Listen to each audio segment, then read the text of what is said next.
तो चलिए बच्चों, हम अपनी आज की क्लास स्टार्ट करते हैं। लॉज ऑफ मोशन में आज हम लोगों को कॉन्सेप्ट ऑफ स्यूडो फोर्स पढ़ना है। ये कॉन्सेप्ट काफी ज्यादा इंपॉर्टेंट है, यहाँ से क्वेश्चंस भी आते हैं और जब आगे चल करके आप दूसरे चैप्टर्स पढ़ेंगे तो वहां भी इनका यूज पड़ेगा, तो काफी ज्यादा इंपॉर्टेंट है। कुछ लोग इसको फ्रिक्शन पढ़ाने के बाद भी पढ़ाते हैं, कुछ बुक्स में उसके बाद भी क्वेश्चंस गिवन होंगे, तो उससे कोई दिक्कत नहीं है। स्यूडो फोर्स को हम यहाँ समझ लेते हैं, उसके बाद जब हम फ्रिक्शन पढ़ेंगे तो स्यूडो फोर्स इन्वॉल्विंग फ्रिक्शन के क्वेश्चंस भी देखेंगे। तो चलिए शुरू करते हैं। मेरा नाम निशांत कुमार है और अग्रणी एडुसर्व के चैनल पे आपका स्वागत है। टॉपिक है concept of pseudo force. Concept of pseudo force.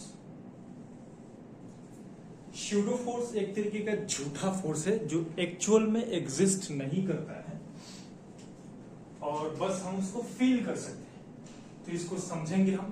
पहले आप कुछ और बातें समझिए, जैसे inertial and non inertial frame of reference समझते हैं। इनर्शियल फ्रेम ऑफ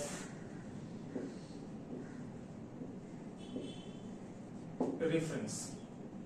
ये इनर्शियल फ्रेम ऑफ रेफरेंस समझने से पहले छोटी सी एक बात समझिए कि रेफरेंस फ्रेम होता क्या है, या जो हमने यहां पे लिखा है फ्रेम ऑफ रेफरेंस क्या है। तो फ्रेम ऑफ रेफरेंस का मतलब हुआ वेयर ऑब्जर्वर इज सिचुएटेड। जहां ऑब्जर्वर होगा उसको फ्रेम ऑफ रेफरेंस समझ जाना।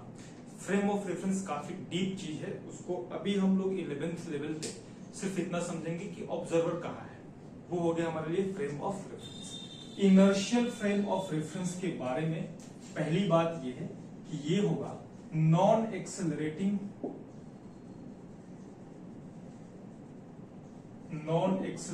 Frame of reference. Non accelerating frame of reference का मतलब हुआ acceleration of observer is zero. Observer का एक्सेलरेशन जीरो होगा। अगर ऑब्जर्वर का एक्सेलरेशन जीरो हुआ तो उसका मतलब ये हुआ बेटा observer is either at rest or moving with constant velocity। इन दोनों में से कोई सा भी केस आ गया, या तो रेस्ट पर या भी कांस्टेंट वेलोसिटी से, दोनों में से कोई सा भी एक केस आ गया तो आप समझ जाना कि वो इनर्शियल फ्रेम ऑफ रेफरेंस में जाएगा। इनर्शियल फ्रेम ऑफ रेफरेंस का खास बात यह है कि इस केस में न्यूटन्स लॉज एप्लीकेबल है। न्यूटन्स लॉज आर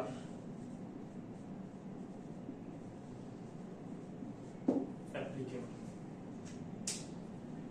इसी के साथ हम यहां पे समझेंगे non inertial frame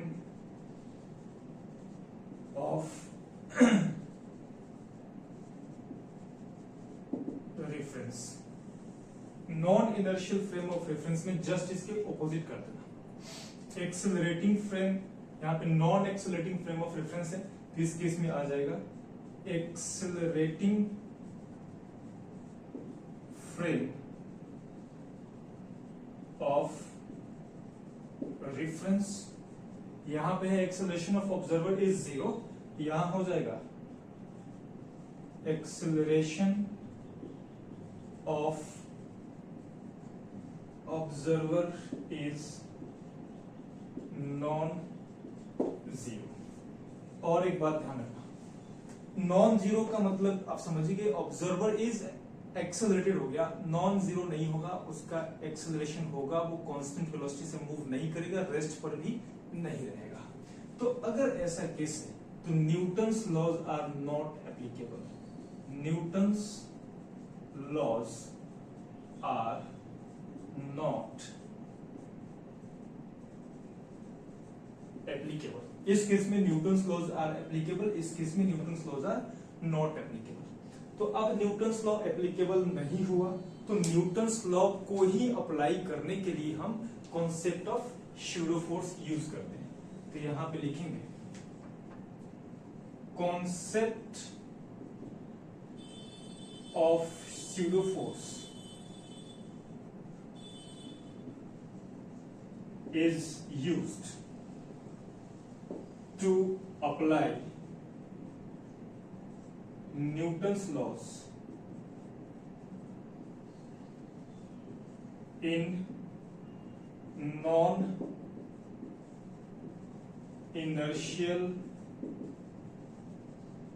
frame of reference। Non inertial frame of reference होगा तो न्यूटन्स लॉ के कॉन्सेप्ट्स एप्लीकेबल हो जाएंगे अगर हम स्यूडो फोर्स यूज करेंगे। तो बिना स्यूडो फोर्स की यूज किए हम Newton's law non inertial frame apply नहीं कर सकते। क्यों नहीं कर सकते जरा समझते हैं। एक छोटा सा एग्जांपल मैं लेता हूं, उस एग्जांपल से आपको सब कुछ समझ में आ जाएगा। इसको नोट कर लीजिएगा, पूरा थियरी इंपॉर्टेंट है, वीडियो को पॉज करके नोट कीजिएगा।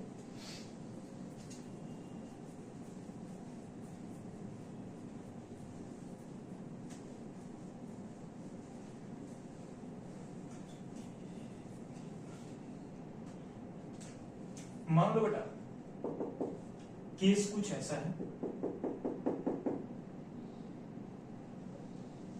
ये एक ब्लॉक है और उस ब्लॉक का मास m है जो कि 1 किलोग्राम है। अगर एक ऑब्जर्वर यहां पे खड़ा है, ऑब्जर्वर इज एट रेस्ट, इसको हम ऑब्जर्वर नंबर 1 बोल रहे हैं, तो इस केस में टेंशन कितना आएगा, तो इस ऑब्जर्वर के रिस्पेक्ट में ये ब्लॉक इक्विलिब्रियम में है और इस ब्लॉक का mg लग रहा होगा डाउनवर्ड और स्ट्रिंग तन जाएगा, तो स्ट्रिंग में ऊपर की तरफ लग रहा होगा टेंशन, और इस केस में tension T is equal to mg हो जाएगा। Tension T is equal to mass है 1 किलोग्राम, g की वैल्यू 10 डालो तो ये 10 न्यूटन हो जाएगा। Let the breaking tension is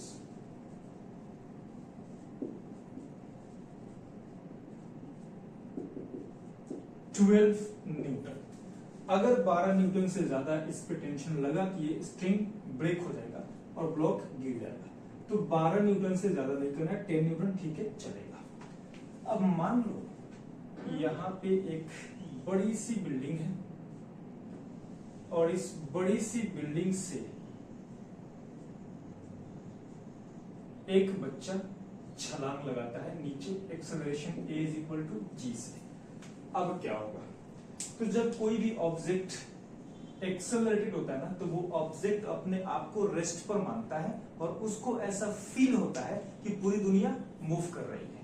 तो वैसे ही ये ऑब्जर्वर अपने आप को रेस्ट पे मान लेगा और इसको मूव करेगा, इसको फील होगा कि ये ब्लॉक ऊपर की तरफ मूव कर रहा है acceleration a is equal to g से, तो इसके ऊपर acceleration a is equal to g लग जाएगा।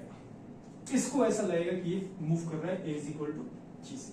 तो अगर इसके रिस्पेक्ट में इस ब्लॉक का इक्वेशन लिखें तो होगा tension T minus mg, T हो गया ऊपर की तरफ, mg हुआ नीचे की तरफ, T minus mg is equal to m into a।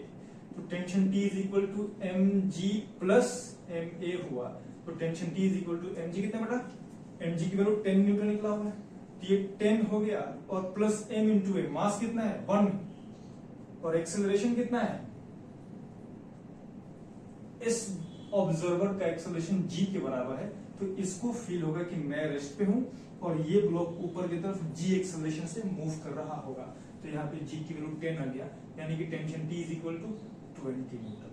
O my God, tension T 20 newton कैसे हो सकता है जब सिर्फ 12 न्यूटन पर ही ब्रेक हो जा रहा है, 12 के बाद ब्रेक हुआ, स्ट्रिंग ब्रेक हो गया मतलब टेंशन 0 हो गया उस केस में, तो 12 से ज्यादा ये हो ही नहीं सकता, यानी कि यहाँ पे हमें लिखना पड़ेगा नॉट पॉसिबल।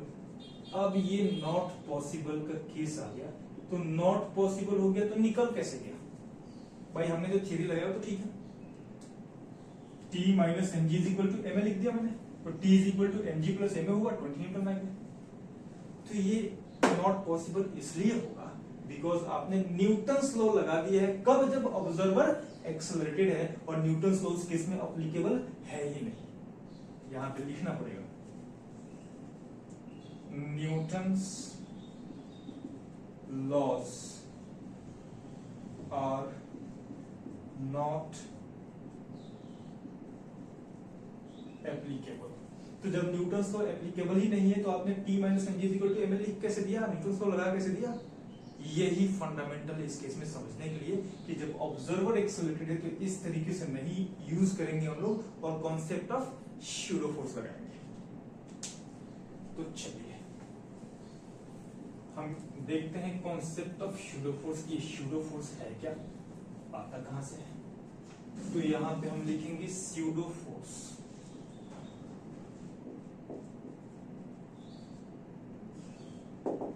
स्यूडो फोर्स एक तरीके का झूठा फोर्स है, झूठा फोर्स, फर्जी फोर्स, जो एक्चुअल में एग्जिस्ट नहीं करता है, डज नॉट एग्जिस्ट, एक्चुअल में एग्जिस्ट नहीं करेगा। और ये जो स्यूडो फोर्स होता है उसको हम FPS से लिखेंगे, और this pseudo force is equal to minus of m into a होता है। इसका मतलब क्या है जरा समझिएगा। ये जो a है वो है एक्सेलरेशन ऑफ ऑब्जर्वर, और जो m है वो हुआ मास ऑफ ऑब्जेक्ट, और जो नेगेटिव साइन लगा रखा है वो नेगेटिव साइन हुआ, negative sign indicates that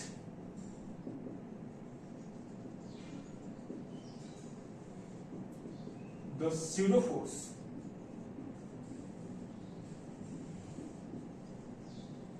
is opposite to the acceleration of observer. Observer के एक्सेलरेशन के नेगेटिव ऑपोजिट डायरेक्शन में होगा, यही नेगेटिव साइन इंडिकेट करता है। इसको अच्छे से समझ लीजिए। ए है acceleration of observer, acceleration of object नहीं। एम है मास of object, mass of observer नहीं, इस ऑब्जेक्ट का मास। और नेगेटिव साइन बता रहा है कि ऑब्जर्वर का जो एक्सेलरेशन का डायरेक्शन होगा उसके ऑपोजिट डायरेक्शन में स्यूडो फोर्स रहेगा, और ऑब्जर्वर तो नीचे की तरफ आ रहा है। तो मैं इसको मिटाऊंगा और असली जो इक्वेशन है वो लिखूंगा। तो अब इस ऑब्जर्वर के रिस्पेक्ट में यहां पर एक और फोर्स लग जाएगा, और वो होगा स्यूडो फोर्स। ऑब्जर्वर आ रहा है डाउनवर्ड, तो स्यूडो फोर्स लग जाएगा ऑब्जेक्ट पे अपवर्ड। अब जाकर के ये सही होगा। इस केस में जो tension T is equal to 10 newton आया है वही टेंशन आएगा इसके रिस्पेक्ट में भी। देखिए कैसे, T प्लस स्यूडो फोर्स, यानी कि हम लिखेंगे T plus pseudo force minus ये mg नीचे की तरफ है, तो mg is equal to mass into acceleration g। तो मास है m, ये हो जाएगा g। T plus pseudo force कितना होता है बेटा? मास of object 1 kilogram, acceleration of observer g है, ये 1g आ गया। ये 1g पॉजिटिव हमने लिखा है, और यहाँ पे pseudo force is equal to minus ma है। मैंने माइनस साइन नहीं लगाया क्योंकि ये माइनस साइन क्या बताता है? डायरेक्शन बता रहा है स्यूडो फोर्स का, और यहाँ पे डायरेक्शन तो अपने दिखा रखा है अपवर्ड। तो जब एक बार डायरेक्शन दिखा दिया तो दूसरी बार अब नेगेटिव साइन लगाने की जरूरत नहीं है। माइनस ये mg है, मास है 1, g की वैल्यू 10 इज इक्वल टू यहाँ पे mg 1 इंटू जी की वैल्यू 10 लगा दोगे ना, इससे ये कैंसिल आउट हो गया। ले बेटा tension T is equal to 10 newton आ गया। तो अब जाकर के सही हो, जो यहाँ पे 10 न्यूटन आया वही यहाँ पे 10 न्यूटन आया। न्यूटन्स लॉ अब एप्लीकेबल हो गया जब हमने स्यूडो फोर्स लगा दिया, तब अदरवाइज एप्लीकेबल नहीं था। चलिए इसको वीडियो को पॉज करके नोट कीजिएगा। एक और एग्जांपल लेते हैं, उससे आपको बहुत अच्छे से और समझ में आ जाएगा।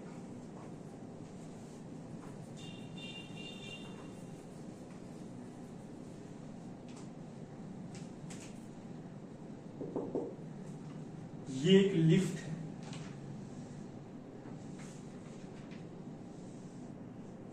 और इस लिफ्ट के अंदर हमने एक मास रख दिया, मान लो 20 किलोग्राम का मास हमने यहां पे रख दिया। ऑब्जर्वर एक बाहर है, रेस्ट पर है, 1 नंबर ऑब्जर्वर, दूसरा एक ऑब्जर्वर यहां पर है और वो फ्री फॉल कर रहा है, acceleration a is equal to g से। तो दोनों ही केस में, दोनों ही ऑब्जर्वर के रिस्पेक्ट में आपको इस ब्लॉक का नॉर्मल रिएक्शन निकालना है। Find normal of 20 kilogram block. लेकिन एक चीज और ध्यान रखना, ये पूरा का पूरा लिफ्ट ऊपर की तरफ मूव कर रहा होगा और वो acceleration a is equal to 5 metre per second square से मूव करो, बहुत तेजी से मूव करो, 5 मीटर पर सेकंड स्क्वायर से। अब बनाओ। तो चलिए, ऑब्जर्वर नंबर 1 के रिस्पेक्ट में अगर हम बनाए, ऑब्जर्वर नंबर 1 के रिस्पेक्ट में, तो देखिएगा इस ब्लॉक का एफबीडी बनाओ। तो ले बेटा, 20 किलोग्राम का ब्लॉक, नीचे की तरफ लग रहा होगा 20 जी, ऊपर की तरफ लग जाएगा नॉर्मल, और यहाँ पे ऊपर की तरफ लग जाएगा acceleration a is equal to 5 metre per second square. अगर इक्वेशन लिखें तो हमें मिलेगा n minus 20 g is equal to mass 20 into acceleration 5, यानी कि n इज इक्वल टू ये हो जाएगा 200 और ये हो जाएगा 100, 300 न्यूटन आ गया, 300 Newton. Correct, very good. Normal force की वैल्यू 300 न्यूटन आ गया। अब ये ऑब्जर्वर नंबर 1 के रिस्पेक्ट में इतना आ गया, अब ऑब्जर्वर नंबर 2 के रिस्पेक्ट में भी इतना ही आना चाहिए। तो चलिए देख लीजिए, ट्राई कर लेते हैं, इसमें कौन सी बड़ी बात है। ऑब्जर्वर नंबर 2 के रिस्पेक्ट में, तो ऑब्जर्वर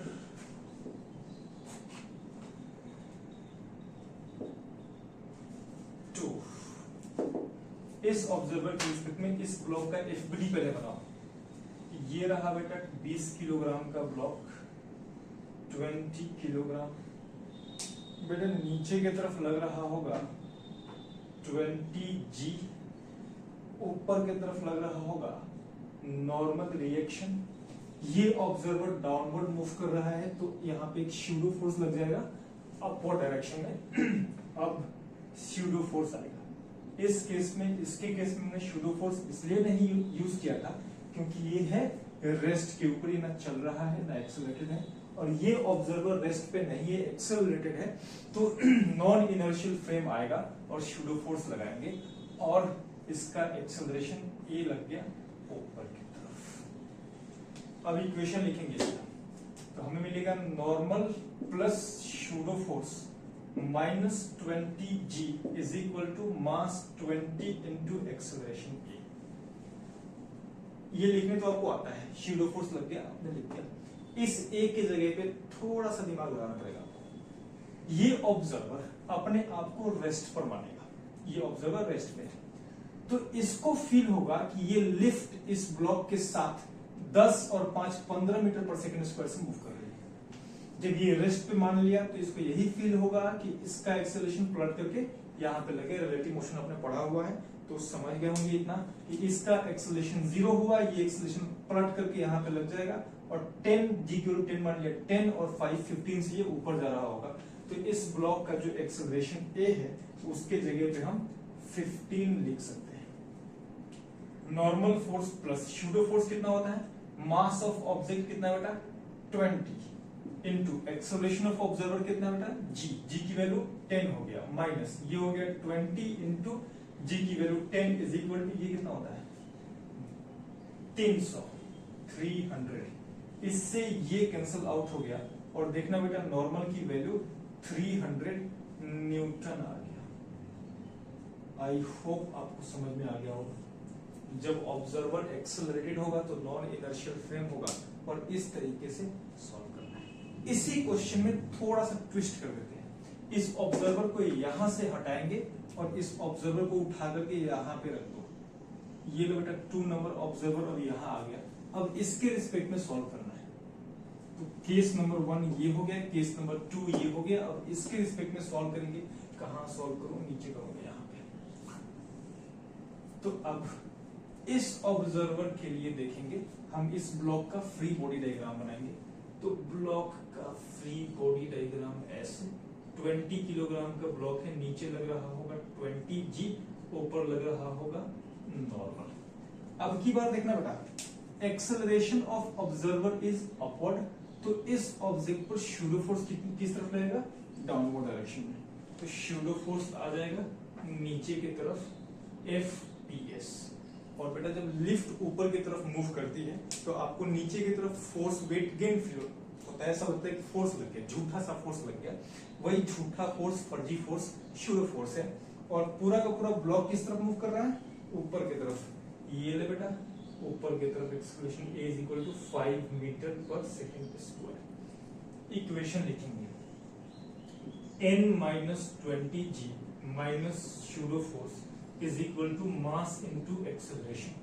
तो नॉर्मल -20 g को हम 200 लिख सकते हैं, minus pseudo force mass into acceleration. Mass of object is 20 into acceleration of observer is 5 is equal to mass into acceleration. Mass of object is 20 into acceleration कितना बेटा? 5। ये हो जाएगा 5। अब n is equal to, ये कितना है? 200 और ये कितना है? 100, 300 और इधर का 1 मिनट, ओ सॉरी, ये एक्सेलरेशन 0 हो जाएगा। अब ऑब्जर्वर को हमने अंदर डाल दिया ना, तो ऑब्जर्वर को अंदर डालने का मतलब ऑब्जर्वर तो अपने आप को रेस्ट पे बनेगा। तो ऑब्जर्वर के इसके रिस्पेक्ट में इस ब्लॉक का एक्सेलरेशन तो 0। जब आप लिफ्ट के अंदर खड़े होगे तो लिफ्ट में जो ब्लॉक रखा होगा वो आपके रिस्पेक्ट में रेस्ट पर होगा। तो रेस्ट पर होगा मतलब एक्सेलरेशन m into a हो जाएगा 0। तो ये हो गया 0, यानी कि normal force is equal to 300 newton आ गया, 300 न्यूटन। जब भी आंसर मिसमैच हो जाए तो समझ जाना कॉन्सेप्ट में कुछ ना कुछ गड़बड़ी है। मिसमैच नहीं होना चाहिए, 300 यहां भी, 300 यहां भी, 300 यहां भी, तभी जाकर के होगा, अदरवाइज नहीं होगा। नीचे वाला दिख रहा है? यस। चलिए एक और क्वेश्चन करते हैं, उससे आपको अच्छे से और समझ में आ जाएगा।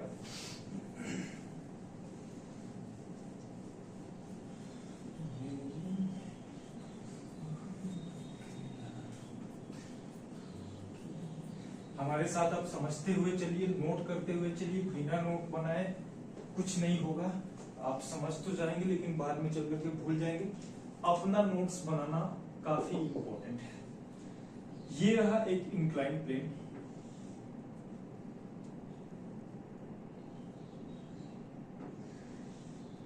एंगल ऑफ इंक्लिनेशन हमने 30 डिग्री मान लिया, थीटा मान लिया।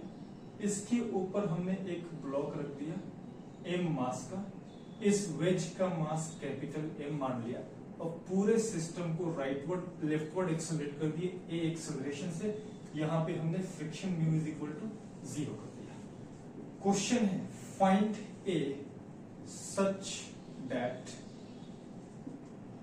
The smaller block does not slide। एक ही वो वैल्यू निकालो ताकि ये स्मॉलर ब्लॉक स्लाइड ना करे। चलिए निकाल देते हैं, कौन सी बड़ी बात है। इस छोटे से ब्लॉक का फ्री बॉडी डायग्राम बनाओ। एक बार हमने ऑब्जर्वर को यहां खड़ा कर दिया रेस्ट पे, और एक बार हमने ऑब्जर्वर को यहां पलट के खड़ा हो गया बेचारा, ऑब्जर्वर को यहां खड़ा कर दिया और अब की बार ये वेज के एक्सेलरेशन के बराबर मिल गया। ये 2 नंबर हुआ। ऑब्जर्वर नंबर 1 के रिस्पेक्ट में अगर हम इस ब्लॉक का डायग्राम बनाए, फ्री बॉडी डायग्राम, तो वो कुछ इस तरीके से दिखेगा। m मास का ब्लॉक, इस m मास के ब्लॉक पर mg लग रहा होगा डाउनवर्ड, नॉर्मल फोर्स लग रहा होगा ऐसे। नॉर्मल फोर्स के 2 कंपोनेंट, एक हॉरिजॉन्टल एक वर्टिकल। मेरे बच्चे जानते हैं ये एंगल अगर थीटा है तो तो ये ऊपर वाला एंगल थीटा होगा, तो नॉर्मल का ये कंपोनेंट हो जाएगा n cos थीटा और नॉर्मल का ये कंपोनेंट हो जाएगा n sin थीटा। इस ऑब्जर्वर नंबर 1 को दिख रहा होगा कि n cos थीटा mg को बैलेंस कर रहा है। ये ले बेटा, n cos थीटा ने बैलेंस कर दिया mg को। इस ऑब्जर्वर को दिख रहा है कि एक्सेलरेशन a इस छोटे से ब्लॉक को मिला हुआ, तो कोई तो ऐसा फोर्स होना चाहिए जो इस डायरेक्शन में एक्सेलरेशन a की तरफ लग रहा है, और वो एक ही फोर्स दिख रहा है, कौन सा? n sin theta. तो n sin थीटा ने प्रोवाइड कर दिया ma। 2 को 1 से डिवाइड कर दो तो मिल जाएगा tan theta is equal to a upon g, यानी कि acceleration a is equal to g tan theta. अब यही g tan theta observer number 2 के रिस्पेक्ट में भी आना चाहिए। तो चलिए ट्राई कर लेते हैं। जब ऑब्जर्वर नंबर 1 के लिए कर लिया, तो ये लो बेटा ऑब्जर्वर नंबर 2 के रिस्पेक्ट में इस ब्लॉक का एफबीडी बनाओ।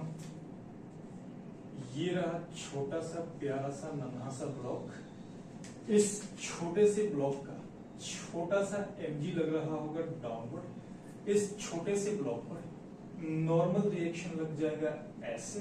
नॉर्मल रिएक्शन के दो कंपोनेंट, एक कंपोनेंट वर्टिकल, एक कंपोनेंट हॉरिजॉन्टल। मेरे बच्चे होशियार हैं, ये जानते हैं एंगल थीटा होगा, तो नॉर्मल का ये कंपोनेंट होगा n cos थीटा, नॉर्मल का ये कंपोनेंट होगा n sin थीटा। और ब्लॉक को हमने एक्सेलरेट किया है लेफ्ट साइड में, तो राइट साइड में एक शूडो फोर्स लग जाएगा जो मास इनटू एक्सेलरेशन के बराबर होगा। आई होप इतना क्लियर है। देखना बेटा, n cos थीटा को mg बैलेंस कर रहा होगा, और ये ब्लॉक स्लाइड नहीं कर रहा है, मतलब n sin थीटा को ma भी, n sin थीटा को ma माइनस कर रहा होगा। 2 को 1 से डिवाइड कर दो तो tan theta is equal to a upon g मिल गया, यानी कि a is equal to g tan theta यहां से भी मिल गया। दोनों एक बराबर है, तो ऑब्जर्वर 1 से सॉल्व करो या ऑब्जर्वर 2 से सॉल्व करो, बात बराबर है। सेम आंसर आना चाहिए, सेम आंसर नहीं आया तो प्रॉब्लम है। एक और क्वेश्चन लेते हैं।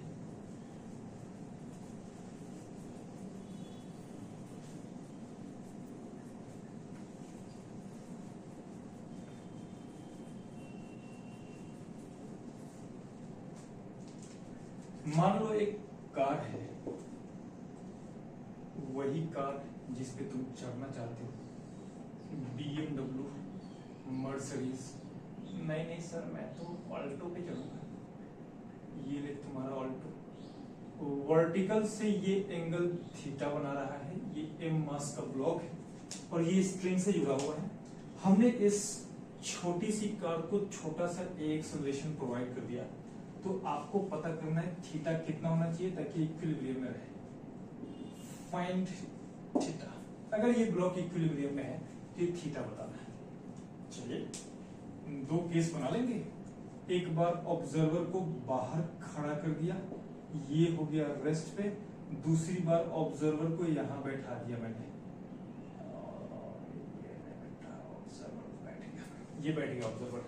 अब बनाना है, तो ये हुआ 1 नंबर, ये हुआ 2 नंबर। तो ऑब्जर्वर नंबर 1 के रिस्पेक्ट में अगर बनाए तो इस छोटे से ब्लॉक का छोटा सा FD बना दो। ये लग रहा होगा टेंशन T ऐसे, और इस छोटे से ब्लॉक का छोटा सा mg लग रहा होगा डाउनवर्ड। इस टेंशन T के दो कंपोनेंट निकाल बेटा, एक हो गया वर्टिकल, एक हो गया हॉरिजॉन्टल। ये एंगल अगर थीटा है तो ले बेटा ये एंगल हो गया थीटा। टेंशन का ये कंपोनेंट हो जाएगा T cos थीटा और ये कंपोनेंट हो जाएगा T sin थीटा। बस यही फोर्स एनालिसिस करना था। इसके बाद तो काम आसान हो गया। कैसे आसान हो गया बेटा? क्योंकि ये इक्विलिब्रियम में है तो ऊपर वाला फोर्स बराबर नीचे वाला force T cos theta is equal to mg। चूंकि ये आगे मूव कर रहा है तो इस ऑब्जर्वर को दिख रहा होगा कि ये m मास का ब्लॉक a एक्सेलरेशन से आगे मूव कर रहा है, तो there must be a force which is providing acceleration, तो ये T sin थीटा ले रहा होगा। ले बेटा एक्सेलरेशन की तरफ t sin थीटा है जो m इंटू ए के बराबर होगा। 2 को 1 से डिवाइड कर दे तो यहां मिल जाएगा tan theta is equal to a upon g। एक काम करो, अगर इस एक्सेलरेशन की वैल्यू हमें 10 मीटर पर सेकेंड स्क्वायर मान ली और g की वैल्यू तो आप जानते ही हैं 10 मीटर पर सेकेंड स्क्वायर, तो tan थीटा कितना होगा? तो 10 अपॉन 10 इज 1। ले बेटा theta is equal to 45 degree आ गया। वीडियो को पॉज कीजिए और जरा ऑब्जर्वर नंबर 2 के रिस्पेक्ट में करके दिखाइए। जैसे 1 के रिस्पेक्ट में किया वैसे ही 2 के रिस्पेक्ट में करना है। तो ये लो बेटा ऑब्जर्वर नंबर 2 के रिस्पेक्ट में एफपीडी बना देंगे। क्या हुआ है? एम मास का ब्लॉक है, इस तरफ लग रहा होगा टेंशन टी और टेंशन टी के दो कंपोनेंट निकाल दे बेटा। ये कंपोनेंट टी कॉस थीटा हो जाएगा और ये कंपोनेंट टी साइन थीटा हो गया। पूरे कार को राइटवर्ड एक्सेलरेट किया है तो ये ले बेटा लेफ्टवर्ड एक शूडो फोर्स लग जाएगा m इंटू ए के बराबर और नीचे एक mg लग रहा है, ठीक है, नीचे एक लग रहा होगा mg। अब देखना बेटा इस ब्लॉक इस पर्सन को फील हो रहा होगा कि ये रेस्ट पर है और ये इक्विलिब्रियम में। इक्विलिब्रियम का मतलब राइट वाला फोर्स बराबर लेफ्ट वाला फोर्स, ऊपर वाला फोर्स बराबर नीचे वाला फोर्स, यानी कि हम यहाँ पे लिख सकते हैं t sin theta is equal to ma and t cos theta is equal to mg। दोनों को डिवाइड कर दो। tan theta is equal to a upon g आ गया, a और g की वैल्यू एक बराबर तो ये 1 आ गया। 1 आने का मतलब theta is equal to 45 degree है। ये लेवल यहाँ भी 45, यहाँ भी 45, सेम आंसर है।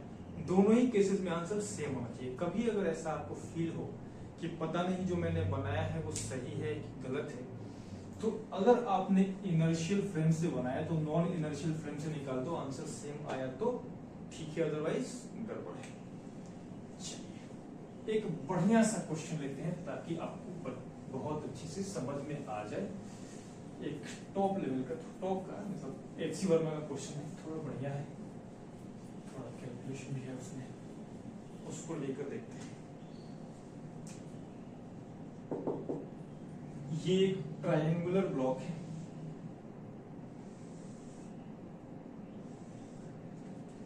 Angle of inclination theta given है और ये ग्राउंड पर रखा हुआ है और यहाँ पर फ्रिक्शन म्यू 0 है, यहाँ पर भी फ्रिक्शन म्यू 0 है। यहाँ हमने एक छोटा सा ब्लॉक स्मॉल m रख दिया, इस वेज का मास m डैश है और यहाँ हमने एक पुल्ली लगा रखा है और इस वेज को पुल्ली से स्ट्रिंग के थ्रू कनेक्ट करता हुआ एक और ब्लॉक हैंग कर दिया जो कैपिटल M मास का है। ये सिचुएशन है। क्वेश्चन है find M so that the smaller block does not slide। ये स्मॉलर ब्लॉक इस पे स्लाइड ना करे। चलिए नीचे की तरफ लग रहा होगा mg, ऊपर की तरफ लग रहा होगा टेंशन t और ये ब्लॉक नीचे की तरफ मूव कर रहा होगा, मान लिया हमने a एक्सेलरेशन से। यहां टेंशन t तो यहां भी टेंशन t ही होगा। चलिए इक्वेशन लिखते हैं। इस ब्लॉक का अगर हम इक्वेशन लिखें तो capital mg minus t is equal to ma हो गया। अगर हम इसका इक्वेशन लिखें तो tension t is equal to ये t इस m को भी मूव कर रहा होगा और इस m डैश को भी मूव कर रहा होगा, यानी कि small m plus capital m dash into acceleration a, दोनों को जोड़ देना बेटा, t से t कैंसिल आउट हो गया और capital mg is equal to capital ma plus small ma plus m dash into a। एक काम करना, mg minus ma is equal to ma plus m dash into ये कैपिटल m है, ये capital m है। स्मॉल ma को हमने left में मूव कर दिया और इसको इक्वेशन नंबर 1 बोल के छोड़ दो ऐसे। इस छोटे से ब्लॉक का फ्री बॉडी डायग्राम बनाओ। तो चाहो तो आप इनर्शियल से भी बना लो, चाहो तो आप नॉन इनर्शियल से भी बना लो। मैं इसको नॉन इनर्शियल से बनाऊंगा तो ये छोटा सा m मास, छोटे से m मास का छोटा सा mg लग रहा होगा। नीचे इस छोटे से m मास पर एक शूडो फोर्स भी लग रहा होगा। अगर ये पूरा का पूरा सिस्टम ये एक एक्सेलरेशन से डाउनवर्ड मूव कर रहा है तो सिस्टम एक एक्सेलरेशन से राइटवर्ड मूव करेगा। अगर ये एक एक्सेलरेशन से मूव कर रहा है राइटवर्ड तो पीछे की तरफ एक pseudo force small m into a लग जाएगा। ठीक है, आप mg के दो कंपोनेंट्स निकाल सकते हो। एक कंपोनेंट होगा ऐसे, दूसरा कंपोनेंट होगा ऐसे। मेरे बच्चे जानते हैं ये एंगल थीटा होगा तो ये कंपोनेंट mg cos थीटा हो जाएगा और ये कंपोनेंट mg sin थीटा हो जाएगा। अगर ये ब्लॉक स्लाइड नहीं कर रहा है तो इस तरफ जो फोर्स लगा कौन सा mg sin थीटा, उसको बैलेंस करने के लिए अप द इंक्लाइन भी एक फोर्स लगना चाहिए। तो देख लो ये ma है ना, इस ma के दो कंपोनेंट निकाल लो। एक कंपोनेंट इंक्लाइन प्लेन के ऊपर की तरफ जाएगा और एक उसके परपेंडिकुलर जाएगा। ये एंगल थीटा होगा। अगर ये एंगल थीटा है बेटा तो ये एंगल थीटा होगा। ma का एक कंपोनेंट इस तरफ होगा ma, स्मॉल m है तो स्मॉल ma cos थीटा और इस तरफ वाला कंपोनेंट होगा स्मॉल ma sin थीटा। हमें इस कंपोनेंट का कोई यूज नहीं है, हमें इसका यूज है क्योंकि इक्विलिब्रियम में है, ये स्लाइड नहीं करेगा। तो स्लाइड नहीं करेगा तो इस तरफ लग जाएगा ma cos थीटा और वो ma cos theta mg sin theta को बैलेंस कर रहा होगा। ये ले बेटा ma cos theta is equal to mg sin theta. m से m मर गया और acceleration a is equal to g tan theta मिल गया।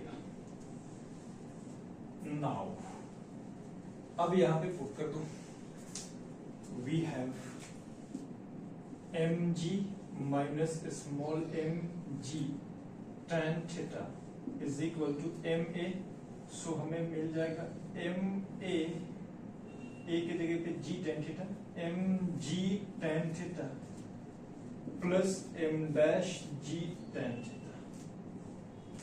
नाउ हमें कैपिटल M की वैल्यू निकालनी है तो कैपिटल M को एक तरफ कर दो, बाकी सबको एक तरफ कर दो। तो mg minus mg tan theta is equal to, इसको उस तरफ लेके जाओ तो small mg tan theta plus m dash g tan theta. देखना बेटा चारों टर्म्स में g प्रेजेंट है, g से g कैंसिल आउट हो गया और हमें यहां मिल जाएगा m इंटू m को बाहर निकल जाए तो 1 माइनस tan थीटा बचेगा। 1 minus tan theta is equal to, इस केस में क्या बचा बेटा, एक काम करो बेटा आप m प्लस m डैश में से tan थीटा कॉमन निकालते हैं तो m plus m dash m plus small m plus m dash into tan theta. अब यहां से कैपिटल M की वैल्यू मिल गई। Capital M is equal to small m plus capital M dash into tan theta upon यहां पे मिल जाएगा 1 minus tan theta. ये रहा आंसर। आई होप आपको ये पूरा समझ में आया होगा, बहुत डिफिकल्ट नहीं है, छोटा सा है, आसान सा है। जब हम फ्रिक्शन पढ़ लेंगे तो फ्रिक्शन पढ़ने के बाद और ज्यादा डीप में इसको स्टडी करेंगे, इसके क्वेश्चंस इन्वॉल्विंग फ्रिक्शन भी हम देखेंगे और ज्यादा मजा आएगा। और जो जेई एडवांस की अगर हम बात करेंगे तो जेई एडवांस में फ्रिक्शन को इन्वॉल्व करके क्वेश्चन आता है, यहां से भी आ सकता है। आज के लिए इतना काफी है, पढ़ाई करते रहें। All the best.